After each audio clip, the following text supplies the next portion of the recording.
Hi, I'm Rosh from Energy Matters. Welcome to our podcast, Road to Zero, where we dive headfirst into all things renewable.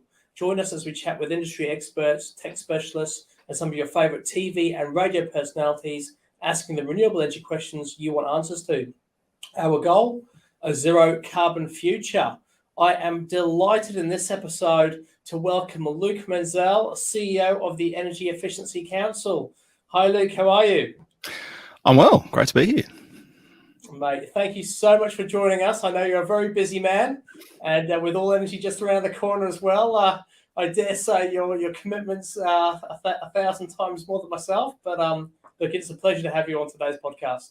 There's a bit going on, but it's great to be here with you as well. No, good man. Thanks, Luke. Look, as you know, Luke, Energy Matters is largely a resource, educating the Australian public and those in the industry on the latest and greatest developments in our renewable energy space, as well as connecting consumers to some of the best retailers around the country. And these guys offer some very competitive quotes, which will hopefully lead to the installation of technology in homes and businesses. So All Energy for us is going to be a huge event. It's something we're really, really excited about. But aside from All Energy, we often get inquiries from both consumers and readers and customers alike, which we've formulated in a few questions for you. Nothing too curly, Luke. I'm sure you'll be, this is stuff that, is second nature to you. So please. Well, sure, possibly, but you can give me a theatre review at the end and tell me how I've done, Roshan. Absolutely, mate. I'll let the comments determine the... So, Luke, first and foremost, for those who don't know, can you summarise the role the Energy Efficiency Council play in the Australian renewable energy and energy efficiency industry?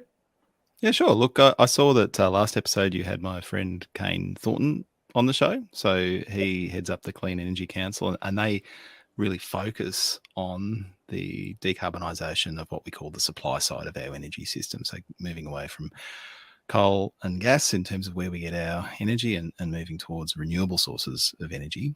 The Energy Efficiency Council is really a complementary organisation in that we focus on how we use our energy. So that means that we want to make sure that we're using energy as efficiently and productively as we possibly can. It's really important whether you're a home or a business in terms of just the affordability of your energy use, but it's also important in terms of that journey that you were referring to, the journey to a net zero economy, because we can decarbonize the supply side of our electricity system, but if we don't also align our energy use with those renewable sources of energy, we won't get to net zero. So that means we need to electrify those things that are easy to electrify, and there's plenty of opportunities in homes, whether you're talking about space heating or hot water or indeed or cooking. So that's part of what we look at, but we also try and provide guidance on how to do that in a way that's affordable, that's for those of your listeners that have solar systems on their roofs, electrifying in such a way that they're making the best use of those solar resources. And that can include making sure your home has good thermal performance, that you're heating or cooling your home in the middle of the day when that solar resource is abundant, and then that you can effectively use your home as a thermal battery and kind of time shift that heating or that coolth, as we wonks call it, later in the day, so that you're not having to rely on grid supplied electricity later on. So it's a bit wonky, but it's also really exciting. And as time goes on and people get comfortable with their solar panels, thinking about how to get the best use out of them is increasingly where their mind is turning to. No, absolutely. And fundamentally, I mean, controlling your own electricity source by having solar power certainly is the initial starting point. And as you said, making the most of that solar system really is where you start to get, the actual financial benefits inside of energy reduction, not having to utilize the grid as much.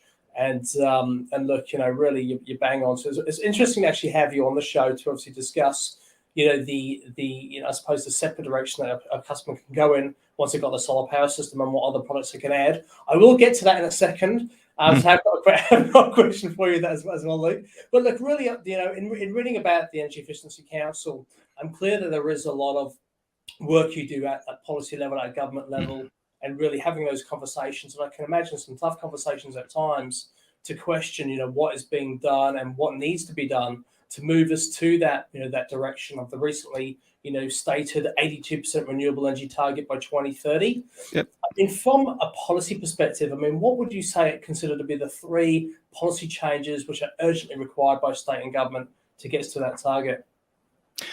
So one of the things that the federal government has recently announced is that they're putting in place these sectoral decarbonisation plans. So whether there's a plan for energy, which is largely focused on the electricity and the gas systems, there's a plan for buildings, there's a plan for industry, and that's really good because to date, most of the kind of the political debate and the attention has been focused on that 82% renewable target.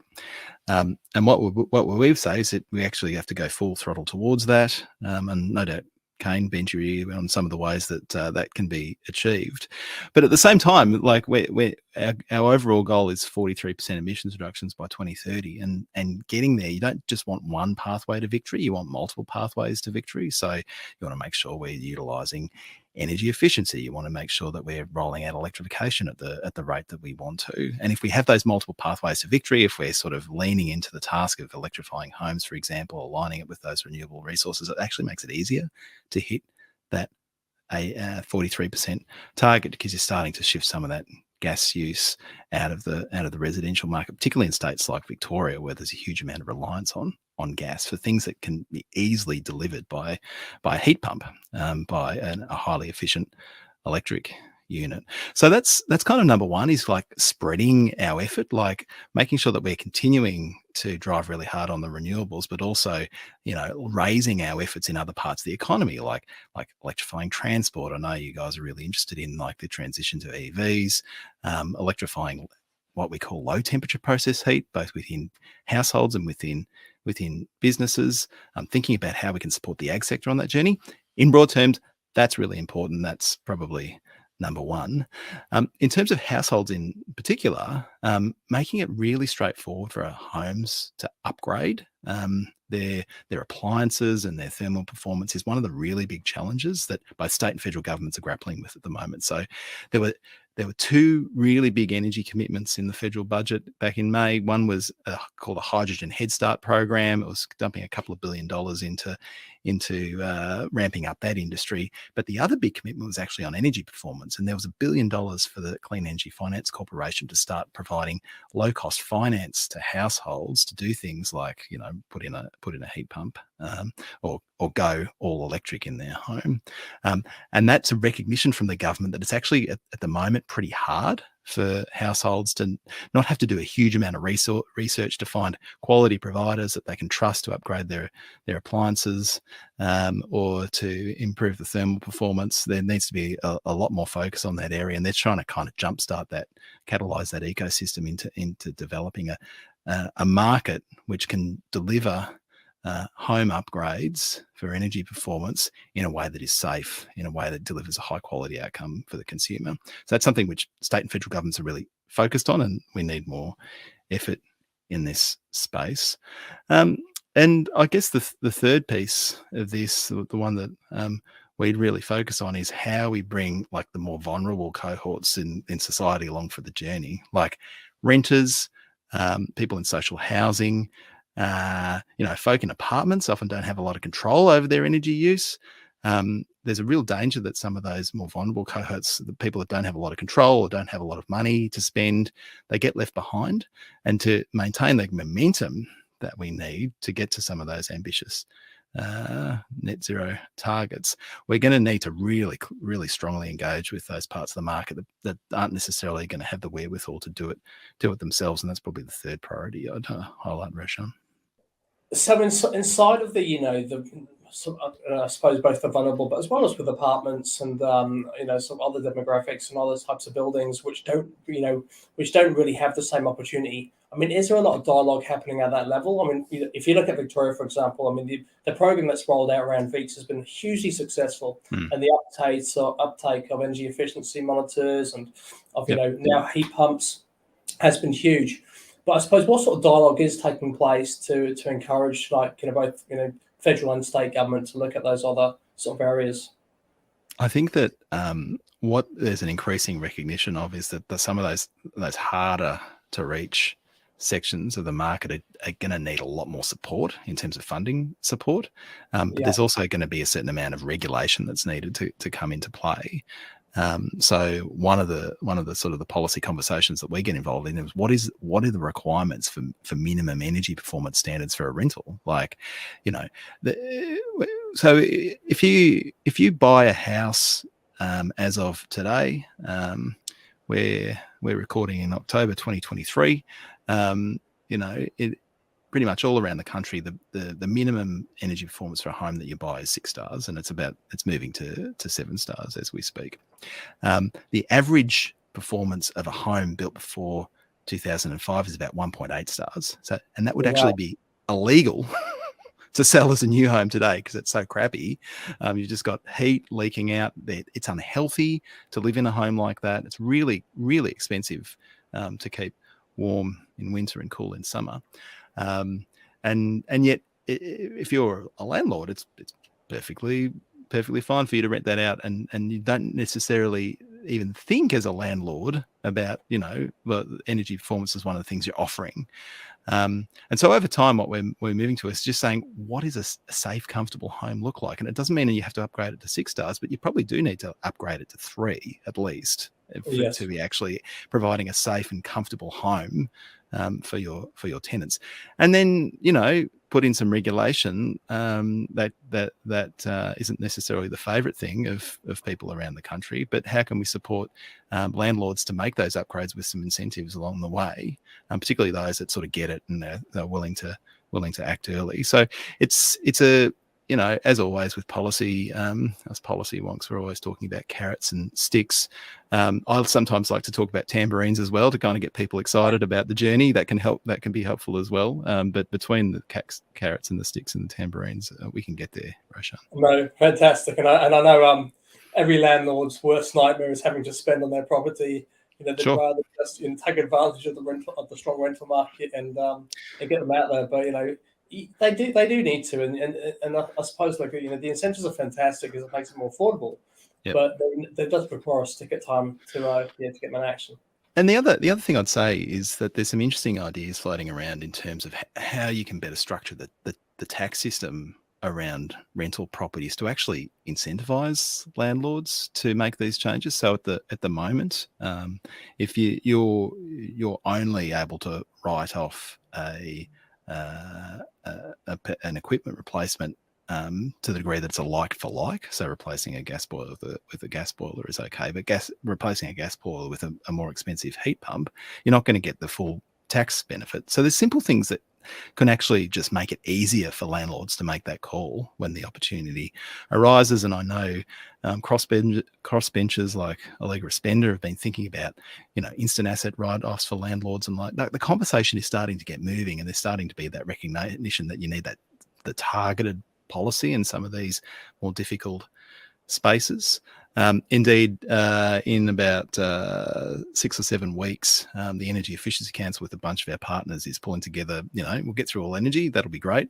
We're pulling together a residential energy performance summit, which is actually all entirely focused on unpicking some of these tricky challenges and bringing the industry together around how we make sure that we're delivering quality, delivering upgrades safely, and scaling the industry up, because it's the next great opportunity for the clean energy sector. Absolutely. When is that summit coming up? Just to that's in Melbourne, and it's on the 21st of November, and we're doing that in partnership with the Victorian Government and with the Clean Energy Finance Corporation. It's going to be a lot of fun. Is that going to be at the convention centre as well? It's actually at Ridges in Melbourne. So we're treating it as a genuine summit. So bringing it together, asking everyone to roll up their sleeves, and from all parts of industry and government and academia and other experts coming together to really think through some of the thornier challenges of how we scale up this residential ecosystem, stand on the shoulders of solar, and take that residential energy performance conversation to the next level. Fantastic. Well, on that, so as a homeowner, I'm listening to this podcast, watching this podcast, I'm thinking, great, well, I've got solar power installed, I want to get a battery, I want to get an EV. What actions should I take around my energy efficiency? What can I add to my home now to improve its thermal performance, to actually improve my energy efficiency? Yeah, look, there's a sort of a pretty standard checklist that one works one's way through. There's a few big energy uses in a home. You've got your hot water, you've got your space heating and cooling. Now, depending where you're listening into from around the country, you might use more heating if you're in Victoria. If you're in the Northern Territory, I was speaking to some friends up there. They basically got the air conditioner on 24/7 most of the year, right? So Yeah. it's all about the air conditioning load up there. And so very, very different depending on what climate zone you're in. But, that air conditioning, if I use that term broadly for both heating and cooling, is generally a very significant energy use. There's a lot of conversation around cooking. It's actually very small in terms of its energy use and its carbon footprint. So if there was one last thing to go, often people leave the gas there and they move to the induction cooktop, which is it's a fantastic piece of kit, but it's not necessarily going to shift your bill very significantly in any particular direction. So, I mean, what we'd encourage people to do is think about those big chunks of energy use and then be ready when equipment fails to kind of move to the next generation technology. So that's sort of getting your head around what the transition from a gas hot water system to a heat pump hot water system looks like, what your plan would be to move away from gas for heating, and just starting to talk to some of the trades and local experts that can take you on that journey. And of course, the other thing that we always like to remind people of is going back to that. I said the average home built before 2005 is 1.8 stars in terms of energy performance. Having a look at your thermal performance, that's insulation and draft proofing. Ceiling insulation is a particularly big win. As I say, homes don't need to get to 6 or 7 or 8 or 9 or 10 stars. Just going from 1.8 to 3 or 3.5 stars can make a huge difference in terms of comfort, in terms of health, in terms of affordability. Just making sure that, have you seen, you talk to all kinds of people. I'm sure you've seen these images of, people pointing thermal cameras at homes, and it's just like vast waves of heat emanating from the homes, and it's just like what are you're heating your front yard? Like that is a fairly expensive proposition, right? Like it's it's absolutely worth paying some attention to that.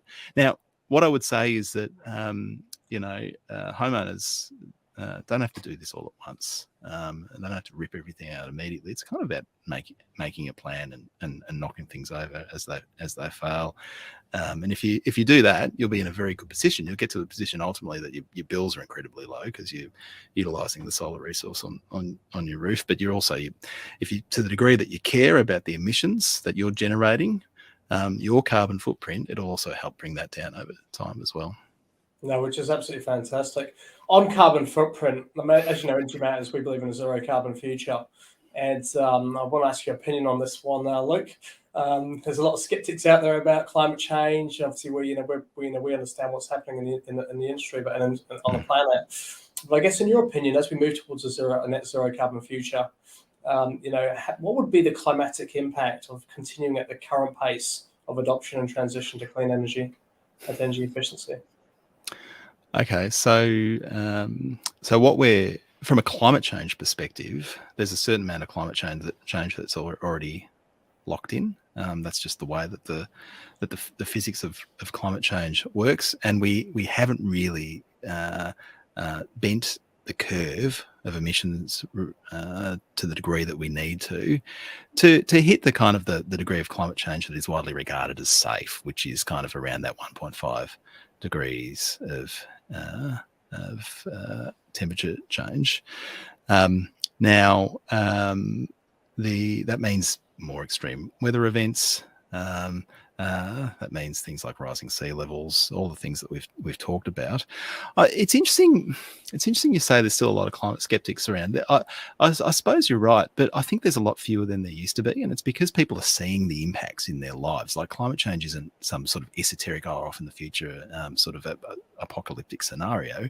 It's the bushfires and the floods, and they're happening. Not every couple of years now. They're happening every 6 months, and that's unfortunately just the reality that we're going to be moving through over the next decade.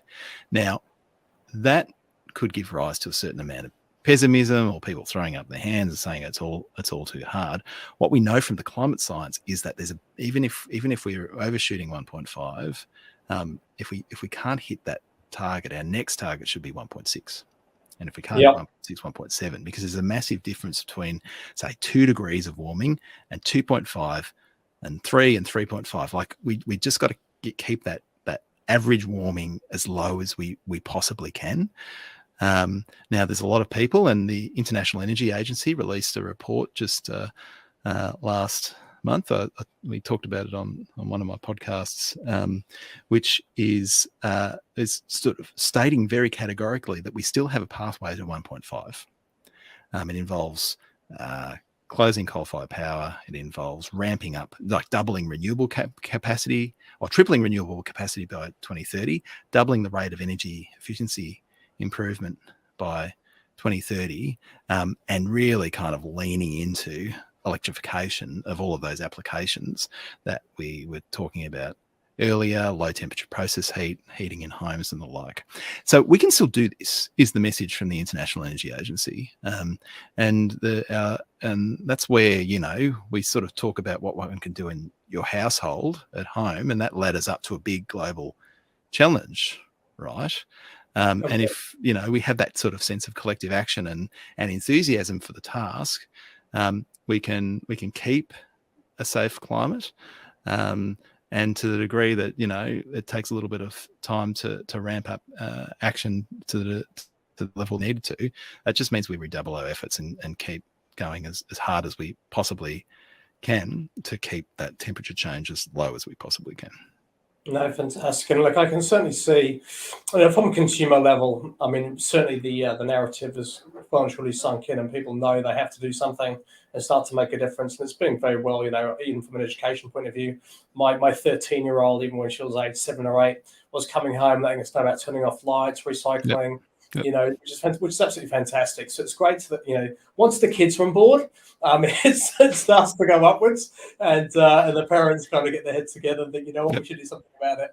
But really, we do need that sort of federal and state government support and funding, fundamentally, to give it a nudge in the right direction, and to essentially say that before there's an absolutely, clearly climate change has kicked in, and as you said before, things like sort of bushfires and sort of droughts, extreme weather events in terms of rain, all those things are really very much indicators as to what's to come. It's not all doom and gloom, as you said. No. If we can sort of get things under balance and under wraps and start to take action, then look, we're certainly going to leave this planet in at least a reasonable state for our kids and their kids and their kids to do what they need to do. Absolutely. So certainly we are moving in that direction, which is good. On another note, and on a lighter note, with All Energy coming up very, very soon, a couple of weeks, or in fact next week, what are you most looking forward to? Well, there's so much going on at All Energy. It's actually hard to keep track of. Like, I've been going to probably All Energy for a decade now, and some of the joy of All Energy is just like letting it sort of take you on into the slipstream, and kind of there's all of these panels and different talks, and obviously the amazing exhibitors. So kind of to a degree, I'll be twirling around like a leaf on the wind, Roshan. But I will say my organisation is, partners with the folk that run All Energy on the energy management zone, which is where we sort of dig into all the stuff we've been talking about today. Yes.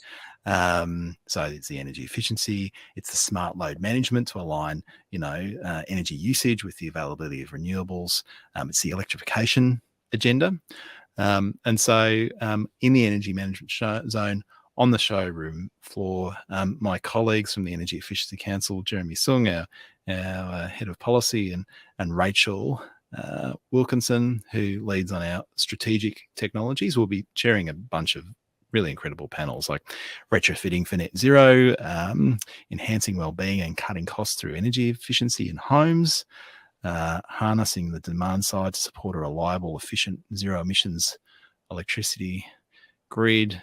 And we're also doing some deep dives on sort of energy management systems within homes. We're going to be jumping into what's going on with heat pump hot water systems in particular, as both from a policy and a technology perspective. And then we're also looking at that big topic of insulation and thermal performance, and how we sort of really scale up the rollout of better performing thermal performance in buildings right around the country. So some really fun topics in there. So for your viewers and listeners who, they've seen a few solar panels, they've seen a few battery panels, they may be called a hydrogen panel, and you want to sprinkle in a little garnish of energy efficiency on the way through, you can head on down to the energy management zone. The other one that I'll give a shout out to, because both the Energy Efficiency Council and the Clean Energy Council are very excited about this, co-located with All Energy on the second day of the All Energy event, we've got the Careers for Net Zero Fair. Yes. And so this is the event where we're really putting a spotlight on the need for a clean economy workforce, and all kinds of people. Like, obviously we need trades, and we need electricians and engineers and plumbers and project managers. They're sort of the very familiar sort of representatives of the clean energy sector, but we need accountants and communications experts and lawyers and all kinds of other professions. We kind of need everybody to be coming in and leaning in, because what we've got is a huge opportunity. We've got a lot of technology. We've got governments that are, for the most part, pretty enthusiastic about this transition. What we don't have is people. And this campaign that we're launching at the Careers for Net Zero Fair, the Energy Efficiency Council and the Clean Energy Council, is really about, highlighting the opportunity. And, if you want to make a contribution to that net zero economy, listener at home, you absolutely put solar panels on your roof. Absolutely, install a couple of heat pumps and move to induction cooktop, align the loads. Wonk out by all means, but also come and work in this sector, because this is the moment to bring your talents and expertise, whatever they are, to bear on this great challenge of our lifetime. So that'd be my pitch. So wander over and come and say hello to us at the Careers for Net Zero Fair as well on day 2 of All Energy. No, fantastic. And my wife works for the Deco Group, and she'll be there. So she was like, Fantastic. I'm attending this conference. What? Same conference I'll be at. Oh, good on you. Absolutely fantastic. Luke, thank you so much for your time today. I do appreciate it.